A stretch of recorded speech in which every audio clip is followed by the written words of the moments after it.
Vamos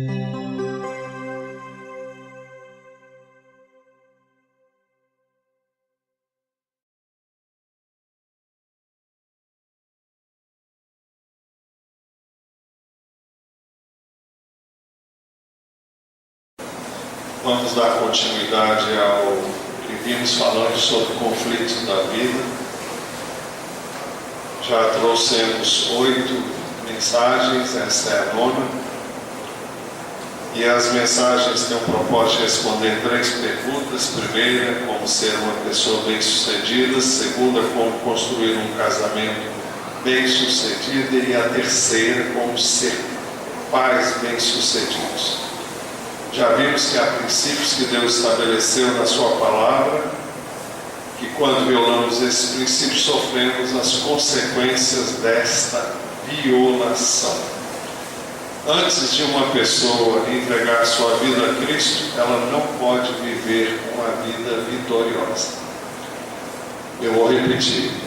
Antes de uma pessoa entregar sua vida a Jesus Cristo, a recebê-lo como seu Salvador e Senhor, ela não tem como viver uma vida vitoriosa.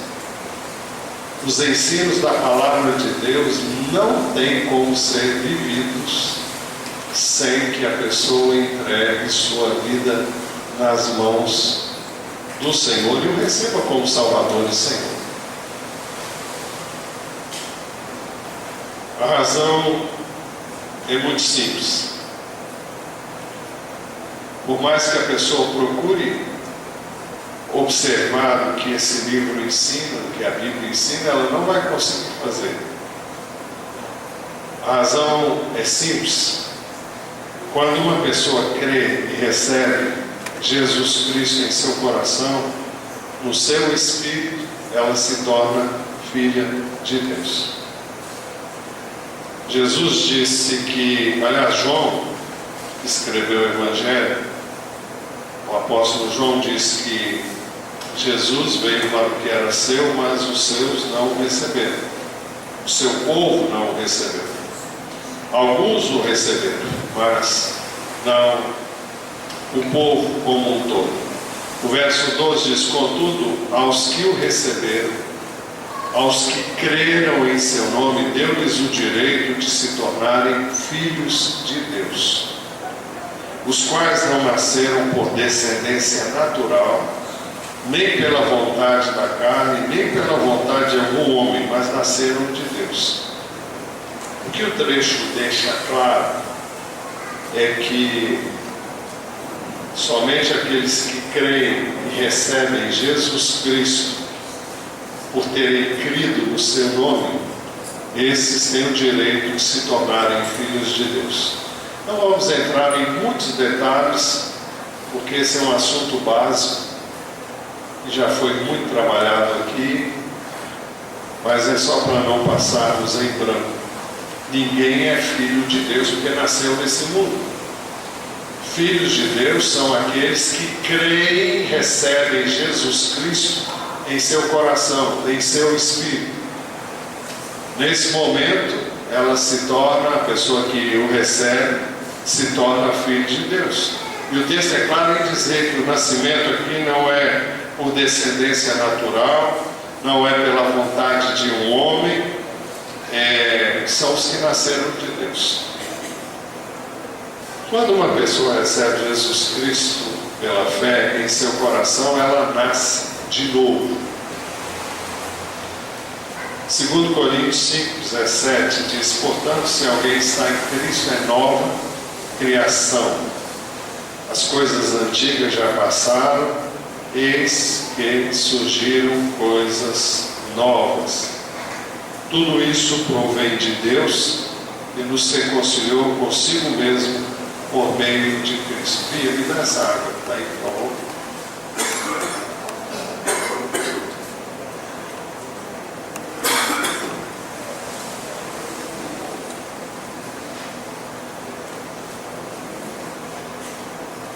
O verso 18 diz assim: tudo isso provém... Bom, o verso 17 diz que se alguém está em Cristo é nova criação. as coisas antigas passaram, eis que surgiram coisas novas. É o novo nascimento. A pessoa que nasce de novo, ela não é mais a mesma que era antes dessa experiência.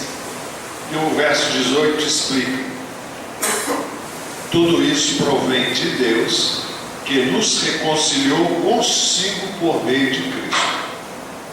Então, todos nós éramos inimigos de Deus, até que fomos reconciliados com Deus por meio de Jesus. Isso se deu quando cremos nele, nos tornamos filhos de Deus, fomos perdoados e transformados. Outra coisa que acontece, quando nos tornamos filhos de Deus por meio da fé em Jesus Cristo, o Espírito de Deus vem habitar em nosso espírito. Isso faz toda a diferença. Gálatas 4:6 diz assim: porque vocês são filhos, Deus enviou o Espírito de seu Filho ao coração de vocês, e ele clama: Abba, Pai. E porque são filhos, Deus enviou o Espírito de seu Filho ao coração de vocês, e ele clama: Abba, Pai.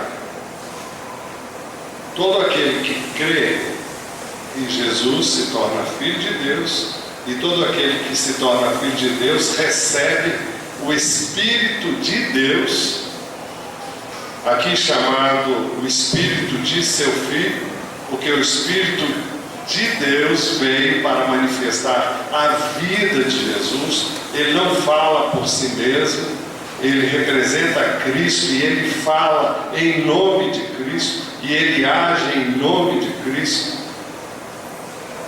E por causa do Espírito de Deus que habita em nós, nós podemos clamar: Abba, Pai. Nós podemos dizer: Pai, Pai.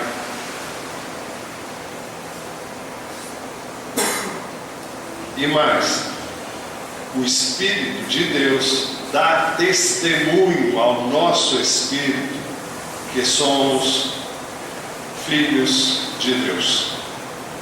O texto diz: o próprio Espírito, aqui é o Espírito de Deus, testemunha ao nosso espírito que somos filhos de Deus.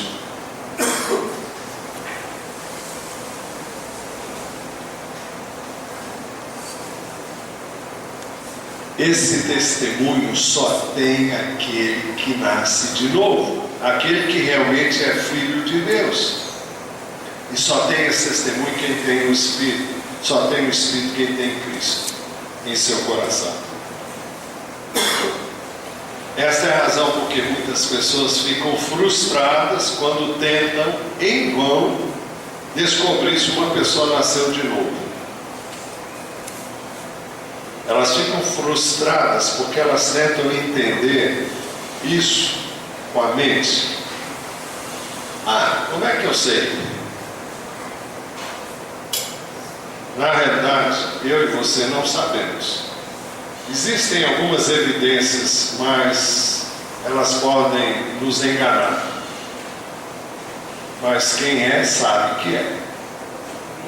Quem é, tem o testemunho do Espírito no seu espírito.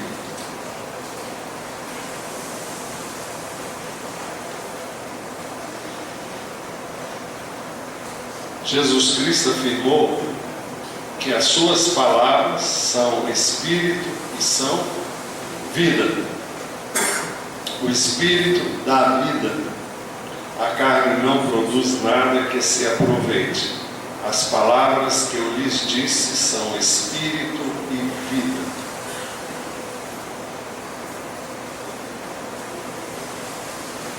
Porque as palavras de Deus são Espírito e são vida, elas só podem ser entendidas por quem tem o Espírito de Deus.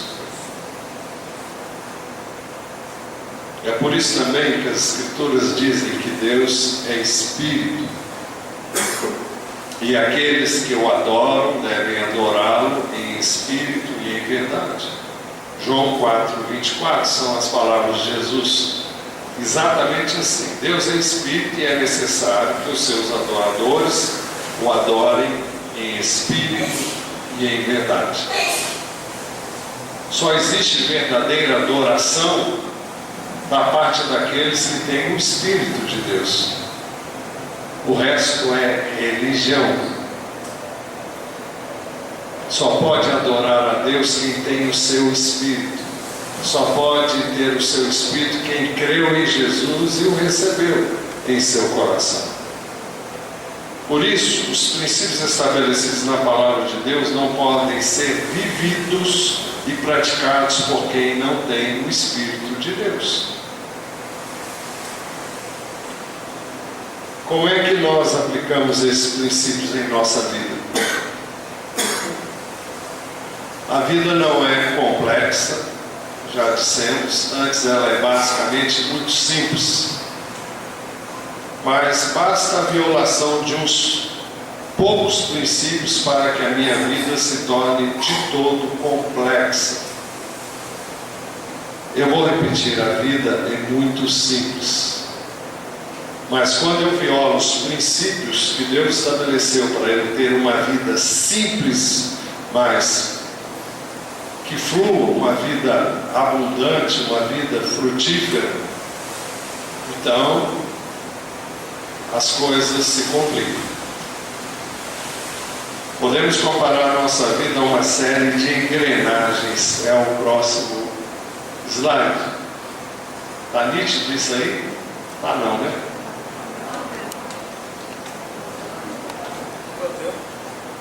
Não ficou muito legal, porque ficou, talvez se ficasse menor, ficasse mais nítido. Mas nós temos aí uma série de engrenagens. E essas engrenagens se ajustam umas às outras. E quando nós violamos algum princípio bíblico, essas engrenagens empenham. É como se colocasse areia no meio da engrenagem. Elas vão se mover com certa dificuldade, porque elas não estão devidamente lubrificadas, não estão funcionando harmoniosamente. É como se jogasse areia ali dentro, né? Então, quando violamos um ou mais princípios da palavra de Deus, as engrenagens empenham e tudo se torna mais difícil. Por isso, antes de tudo, temos que dar a Jesus Cristo o lugar que Ele merece no centro da nossa vida. Jesus Cristo deve ser o centro, a pessoa mais importante, a pessoa principal da minha vida. Há um erro que a gente observa hoje. As pessoas levam a sério o seu trabalho, levam a sério os seus estudos, levam a sério N coisas que elas querem fazer. Mas as coisas relacionadas a Deus vão empurrando com a barriga. Isso traz violação, quebra de princípios que vão complicar a vida de quem assim procede.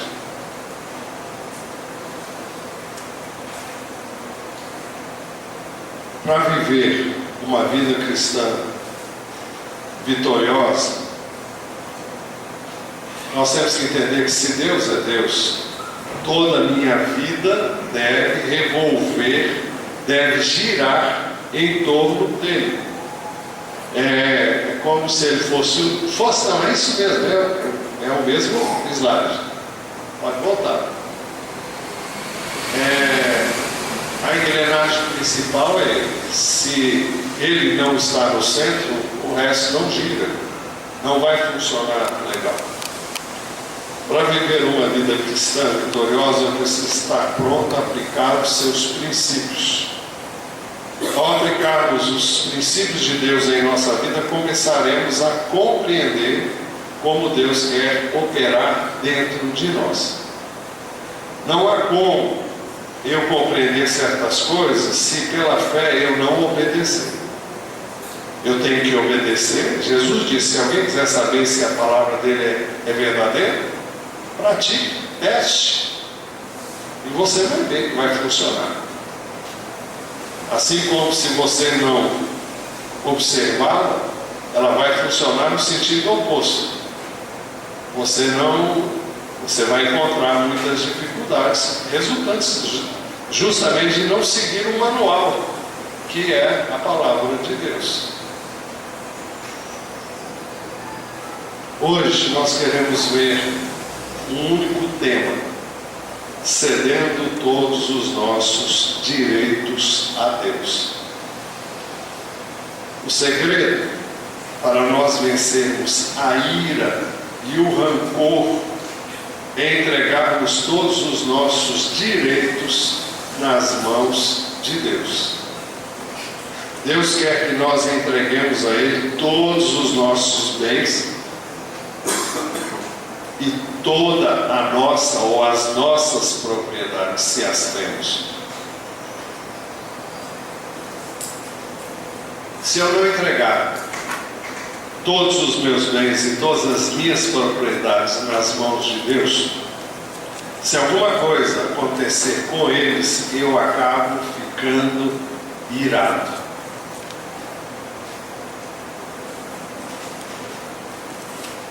Eu vou repetir: se eu não entregar todos os meus bens e todas as minhas propriedades nas mãos de Deus, se alguma coisa acontecer com eles, eu acabo ficando irado. Qual é a reação que você tem quando, se você tem um carro e alguém vai e bate na traseira do seu carro? Qual é a reação sua?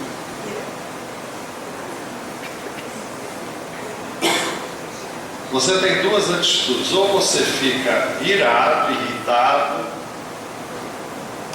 ou então você sai do carro, olha lá atrás e diz: Senhor, veja o que fizeram com o teu carro.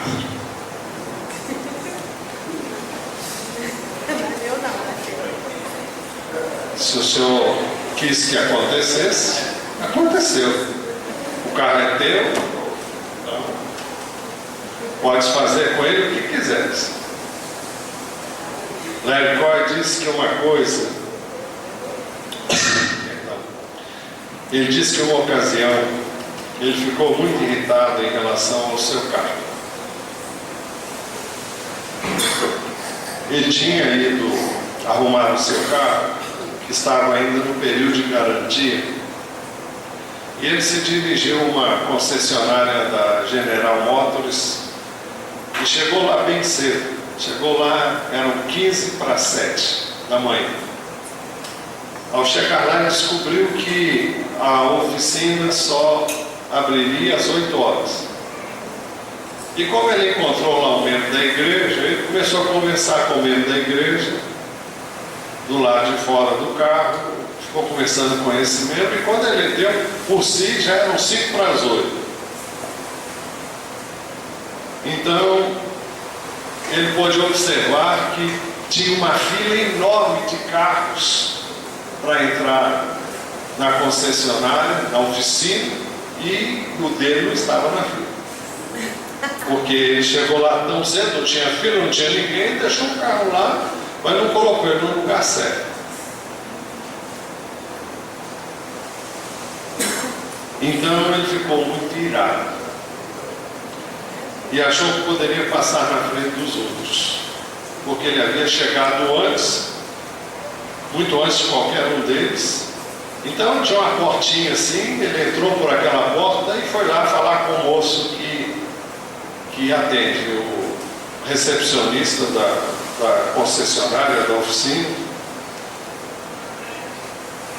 E os carros começaram a entrar, e ele entrou, como ele entrou por uma porta lateral estreita, ele se dirigiu a esse moço, e o homem perguntou: o seu carro é esse primeiro carro aqui? Ele falou: não, o meu não está aqui não, o meu está lá fora. Ele falou: então você faz favor, pega o seu carro, coloca lá no final da fila, para eu poder te atender.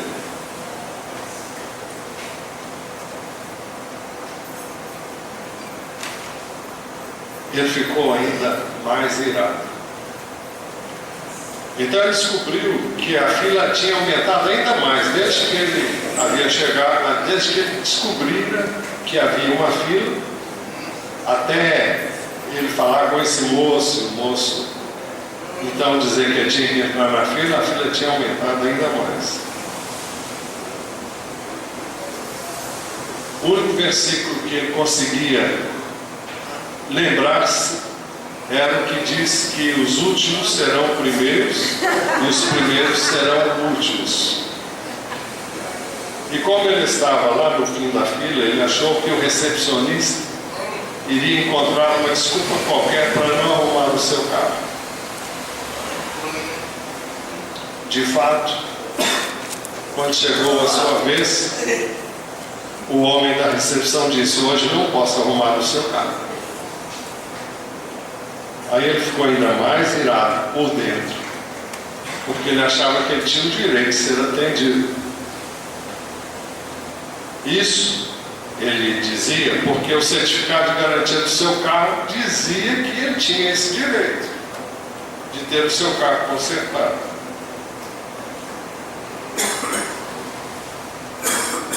Mas ele pôde lembrar-se também de que Deus o ordenara aqui.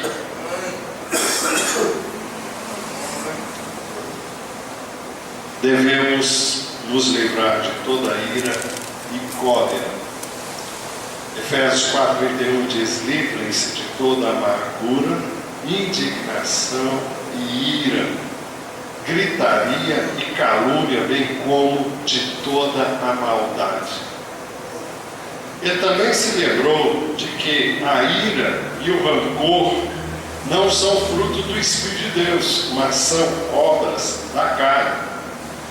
Gálatas 5:19-20 diz: ora, as obras da carne são manifestas: moralidade sexual, impureza, libertinagem, idolatria e feitiçaria, ódio, discórdia, ciúmes, ira, egoísmo, dissensões, facções.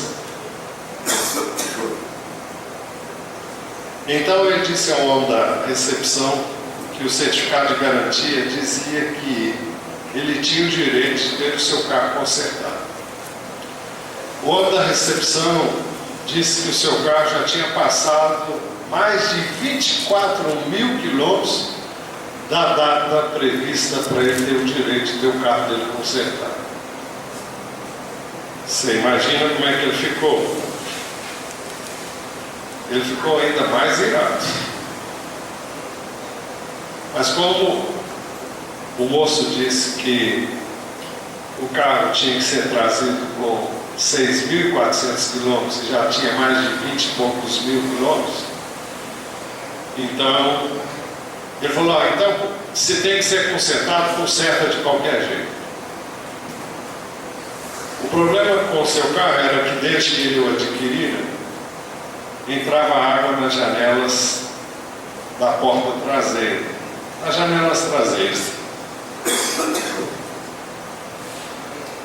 E ele simplesmente não tinha achado tempo para ir lá, quando ele havia comprado o carro, para requerer o conserto que estaria dentro dos seus direitos.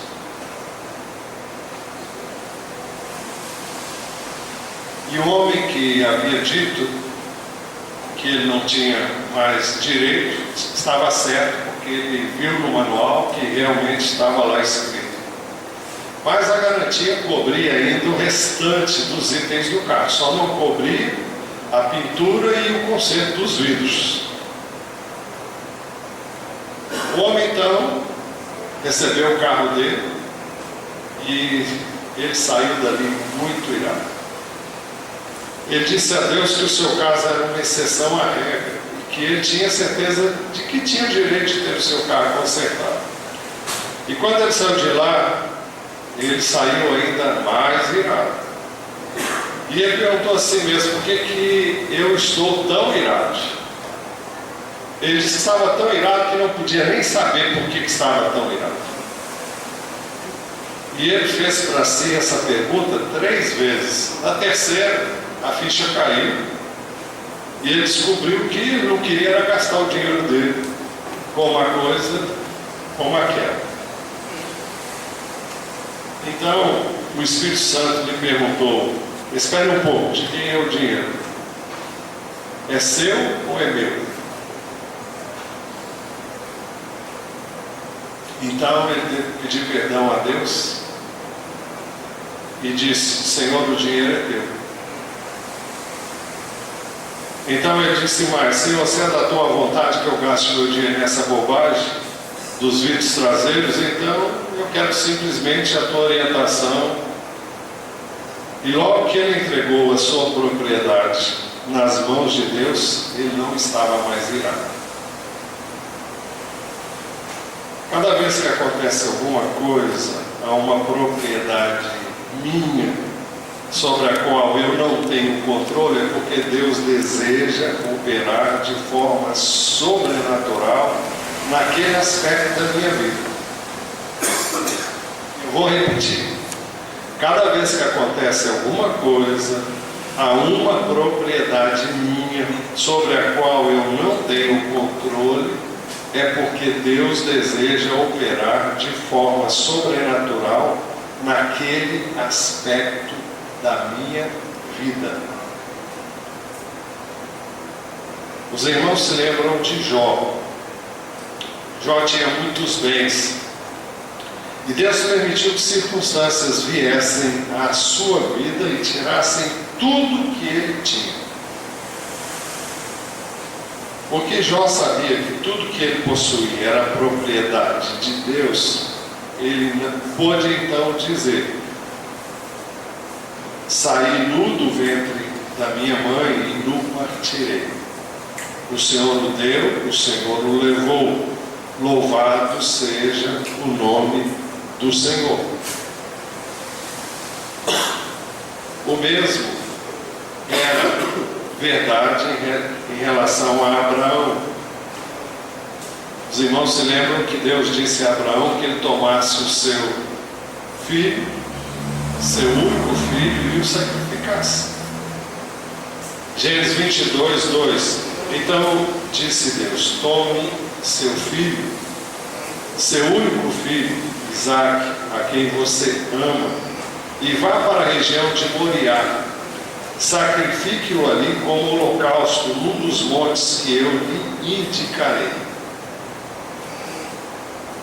Agora, isso aconteceu com Abraão depois de Deus ter dito que em seu filho todos os povos seriam abençoados. Eu vou ler alguns trechos que estão aqui, que falam sobre isso. Gênesis 12, 3. O Senhor havia dito a ele: por meio de você todos os povos da terra serão abençoados. Ele estava se referindo à sua descendência, e ele não tinha filhos naquela época.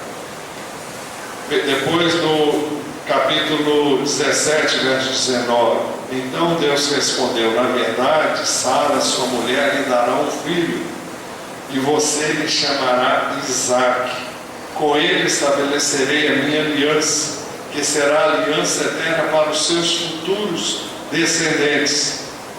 No verso 21, a minha aliança eu estabelecerei com Isaque, filho que Sara lhe dará no ano que vem, por esta época. E agora Deus vem falar: me dá o seu filho, sacrifica-o a mim. Abraão poderia ter ficado muito irado. Ele poderia dizer: Senhor, tu prometeste que através de meu filho todos os povos seriam abençoados. Mas Abraão tinha consciência de que Isaque era propriedade de Deus. Por isso ele sabia que se Deus permitisse a morte de Isaque, Deus poderia operar de modo sobrenatural. O que foi que Abraão creu? Abraão creu que se Deus permitisse a morte de Isaque, poderia ressuscitá-lo dentre os mortos. Pela fé, Abraão, quando Deus o pôs à prova, ofereceu Isaque como sacrifício. Aquele que havia recebido as promessas estava a ponto de sacrificar o seu único filho, embora Deus lhe tivesse dito por meio de Isaac que a sua descendência será considerada. Abraão levou em conta que Deus pode ressuscitar os mortos e figuradamente recebeu Isaac de volta dentre os mortos. Abraão então creu, de acordo com a palavra, que Deus poderia, se morto, ressuscitar a Isaac. Abraão creu que Deus podia atuar de maneira sobrenatural. Todas as vezes que ficamos irados ou ansiosos, podemos saber o que Deus quer. Deus quer que entreguemos nossos direitos a Ele, para que Ele possa operar sobrenaturalmente em nossas vidas. Se não o fizermos, Ele não terá como fazer. O que acontece conosco é que ficamos tão preocupados com as circunstâncias e não com aquilo que Deus nos quer ensinar. Nós olhamos para o que está acontecendo e não somos capazes de ver ou de perceber o que Deus, ou ficar atento para descobrir o que Deus quer nos ensinar através daquela situação.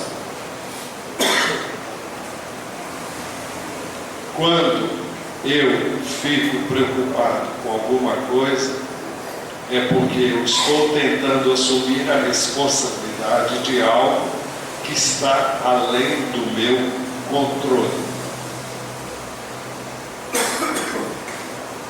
Quando eu fico preocupado ou ansioso acerca de alguma coisa, é porque eu estou tentando assumir a responsabilidade de algo que está além do meu controle. Existem coisas que estão dentro da minha alçada, estão dentro do meu controle, eu posso agir, eu posso resolver, mas existem coisas que eu não tenho o que fazer. E normalmente é nessa situação que ficamos preocupados, ficamos ansiosos, quando não ficamos irados. Larry Cohen diz que ele não tinha controle sobre o seu carro. O homem da oficina sabia quais eram as regras. Assim foi que quando ele entregou o carro de volta a Deus como sendo propriedade de Deus, quando ele submeteu todos os seus direitos a Deus como sua propriedade, isso é, como propriedade de Deus, quando ele reconheceu que essa propriedade havia simplesmente sido emprestada a ele, quando ele admitiu que Deus tem o direito de fazer o que quiser com o que pertence a ele, então, quando ele entregou tudo que chamava de seu a Deus, reconhecendo Deus como seu legítimo proprietário, então veio à sua mente Provérbios 21:1. O coração do rei é como um rio controlado pelo Senhor. Ele o dirige para onde quer. O coração do rei, o rei representa a autoridade. Quem é a autoridade? A autoridade é Deus, mas o texto não está falando de Deus, está falando de alguém que ele coloca em posição de autoridade sobre nós. Pode ser o seu pai, a sua mãe, o seu marido, pode ser o seu chefe, pode ser o seu professor, pode ser qualquer pessoa, o guarda de trânsito, pode ser qualquer pessoa. O rei, então, é aquele que está em posição de autoridade, aquele que tem o direito de dizer o que ele quer e você tem que obedecer, porque senão você vai sofrer a pena dessa desobediência. O Senhor dirige o coração dessa pessoa, diz a palavra de Deus, para onde Ele quer. Provérbios 21 diz: o coração do rei é como um rio controlado pelo Senhor. Ele o dirige para onde quer. Quando Larry Cohen descobriu que o seu carro e o seu dinheiro eram propriedades de Deus, ele então pôde orar assim: Senhor, Tu és maior do que a General Motors. A realidade, bom, então ele continuou: se tu achares que esta é uma maneira inadequada de usar o teu dinheiro, então poderás mudar o coração do rei. Ou seja, do homem que representava a General Motors lá e que tinha autorização para fazer o que quisesse. No dia seguinte, ele então ligou para saber quanto era a conta do conserto do seu carro. A pessoa disse que a sua conta era $1,72. Portanto, no nosso dinheiro hoje, menos de R$5. Ele então perguntou se não tinham arrumado os vidros, e lhe responderam que havia feito todo o serviço correspondente a uma quantia bem maior, mas que levaram em conta a garantia que ele não tinha. Entendeu? Fizeram o serviço como se ele tivesse a garantia. Por isso não lhe cobraram nada por este serviço. Assim Deus operou de forma sobrenatural. É uma experiência que, quando eu a ouvi, me marcou bastante, mas eu precisava ouvir outra vez essas coisas. E me fez muito bem ouvi-las e repassá-las para vocês como eu estou repassando. E agora de manhã é só. Eu queria que você fechasse os seus olhos e que você se autoexaminasse e visse quais são as coisas que estão causando ira, ansiedade, preocupação na sua vida, coisas que você tenta controlar e que não estão dentro da sua capacidade de fazer. Veja se está envolvido alguma coisa que você chama de sua ou de seu, e entregue